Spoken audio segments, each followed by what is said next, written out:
One drop of this can paralyze you, so watch out. Is this real? It is? Welcome to Watch Mojo, and today we're counting down our picks for the top 10 times characters got what they deserved in Jurassic Park. Not polite to sneak up on people. For this list, we're looking at the most selfish, cowardly, and destructive characters from the Jurassic Park franchise who got their just desserts, and in some cases became dino desserts. We would say spoilers, but did anyone really expect these characters to make it out unscathed?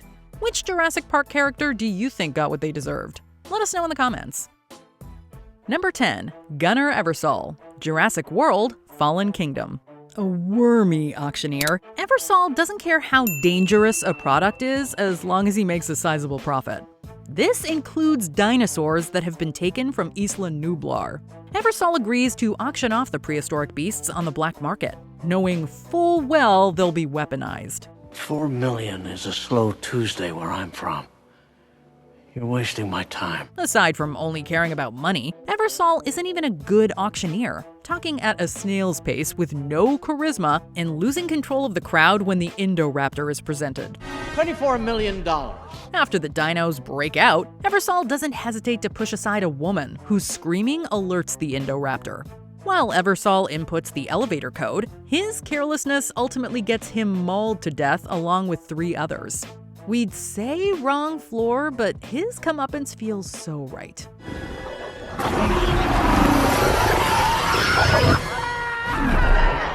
Number 9. Dr. Robert Burke, The Lost World, Jurassic Park. When Peter Ludlow plans to take dinosaurs from Isla Sorna and put them in a San Diego zoo, he enlists Dr. Robert Burke as dino expert. There haven't been any visitors to this island. There's no reason for it to fear man. As a quote-unquote expert, Burke should have known that bringing dinosaurs to a populated city would be a recipe for disaster. He also should have known that Compsognathus triassicus is an inaccurate term. Above all else, Burke should have known a T-Rex is deadlier than a snake. When a snake gets too close for comfort, though, Burke panics and walks directly into the T-Rex's mouth. Although Burke was passionate about paleontology, his compliance with this ill-advised mission makes his downfall feel justified.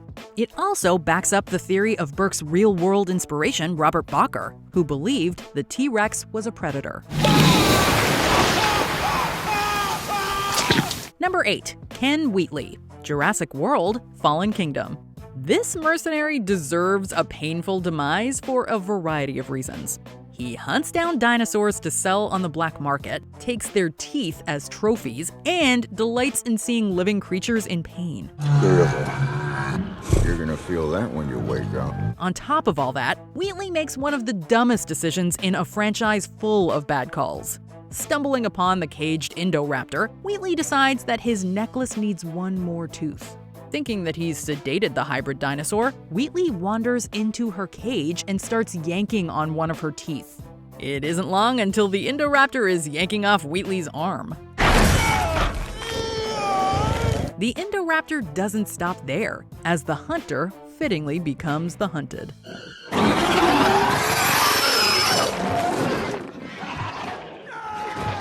Number 7. Vic Hoskins, Jurassic World. In the Jurassic World movies, turning the dinosaurs into weapons becomes a popular trend. This boneheaded idea starts with InGen's head of security, Vic Hoskins. Hey, I've just seen they can respond to commands. When all hell breaks loose, it becomes evident why dinosaurs would not be the best military assets. Even when they're trained like Owen's raptors, they can be unpredictable. After his field test fails miserably, Hoskins still remains committed to using the dinosaurs in war. Thankfully, Hoskins' pretentious monologuing is interrupted by a raptor that proceeds to give him a satisfying end. Nature is the gift.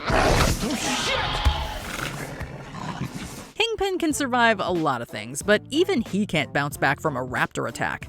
The ultimate irony is if Hoskins were better at running security, the dinosaurs wouldn't have gotten out in the first place.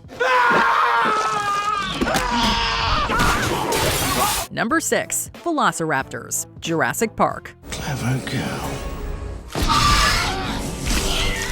With a character like Vic Hoskins, we find ourselves rooting for the raptors. When youngsters Lex and Tim are in peril, though, our sympathy naturally lies with the children. As the kids seek refuge in a kitchen, two raptors wander in for a snack. Fortunately, Lex and Tim are smarter than most of the adults in these movies. They lock one raptor in the freezer, meaning the beast likely froze or died from starvation.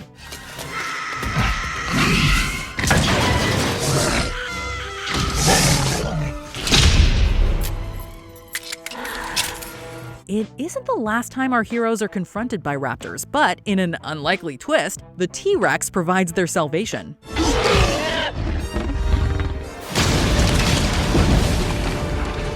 Raptors strike again in The Lost World. A T-Rex doesn't come to the rescue this time, but you know what's even deadlier? A kid gymnast and a window. Number 5. Peter Ludlow, The Lost World, Jurassic Park. Despite essentially being responsible for everything that goes wrong in this franchise, we have a hard time hating John Hammond. The same cannot be said about his weaselly nephew, Peter Ludlow. In a few weeks' time, they'll be long forgotten. Not by me. Whereas Hammond wanted to give the world something extraordinary, Ludlow's only concern is avoiding bankruptcy. His master plan? Do Jurassic Park again, but in zoo form.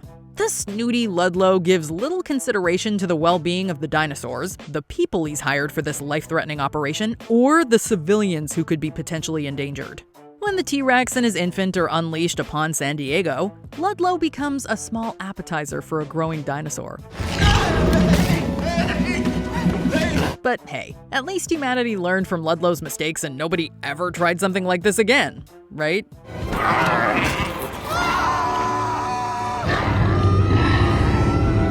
Number 4. Eli Mills, Jurassic World, Fallen Kingdom. Almost 20 years after Ludlow brought dinosaurs to the US, Eli Mills does the exact same thing. Instead of putting the dinosaurs in a zoo, though, Mill plots to sell them as weapons and make money, money, money. Basically, he's a combination of Ludlow and Hoskins, making Mills one of the easiest villains to despise. Not only does Mills get numerous people killed, but he personally murders Benjamin Lockwood to keep him quiet.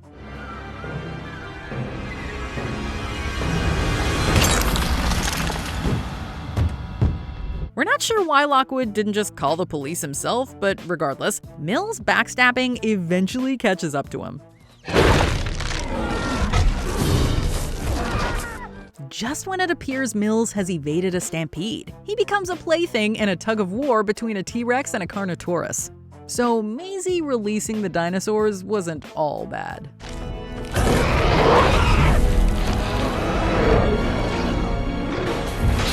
Number 3. Donald Gennaro, Jurassic Park. Donald Gennaro is much more ethical and heroic in the original novel, even making it off the island alive. For the 1993 film adaptation, Gennaro is simply a blood-sucking lawyer who wants to charge park visitors a fortune. Everyone in the world has the right to enjoy these animals. Sure, they will. What, we'll have a coupon day or something? Although some might argue the film version is more one-dimensional, this change results in one of cinema's most satisfying deaths ever. As the T-Rex is about to escape the paddock, Gennaro darts out of the Jeep, leaving Tim and Lex behind.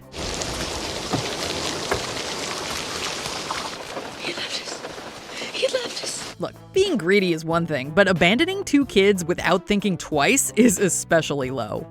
Gennaro pays for his cowardly ways, as the T-Rex bashes into the bathroom, gobbling him right off the toilet.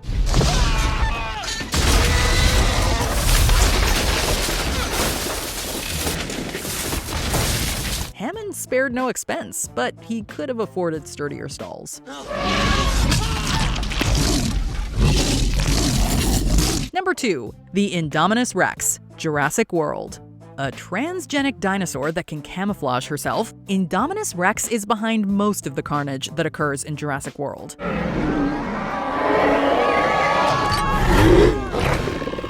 The Indominus chows down on various characters and gets the raptors to join in her path of mayhem. While we can handle most of the film's human deaths, seeing what the Indominus did to a herd of defenseless apatosauruses just breaks our hearts. What's worse, the Indominus did that for sport. This beast needs to be put down, and there's only one other dino that can get the job done: the T-Rex.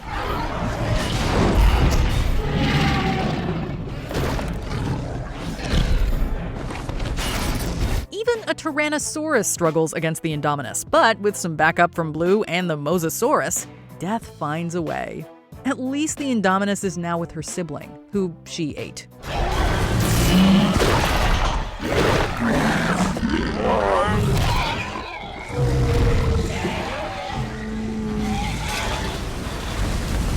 Before we unveil our top pick, here are some honorable mentions.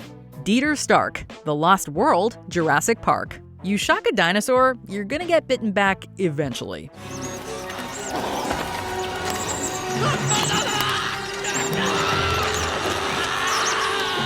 Billy Brennan, Jurassic Park 3. He survives, but stealing raptor eggs gets him some really big boo-boos. Simon Masrani, Jurassic World. Next time, let somebody else fly. Well, we guess there won't be a next time.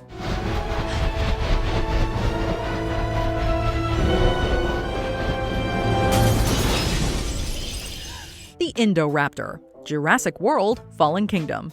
Oh, look at that, I've been impaled. And by dinosaur horns. Ironic, huh?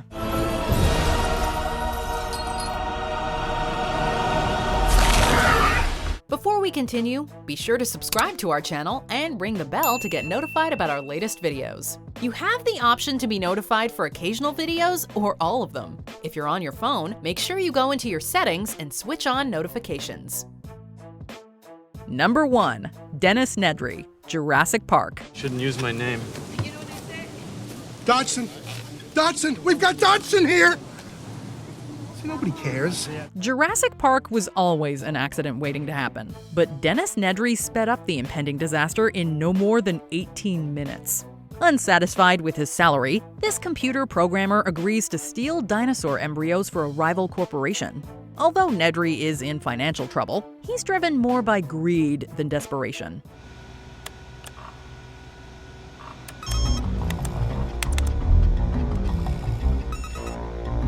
Stealing from his employers is bad enough, but Nedry also deactivates the park's security, putting everybody on the island in danger. You didn't say the magic word.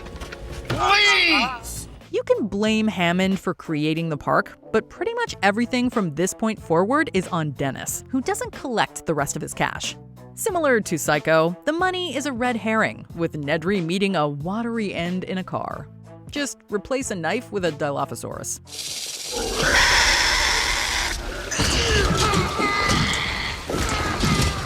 Do you agree with our picks? Check out this other recent clip from WatchMojo, and be sure to subscribe and ring the bell to be notified about our latest videos.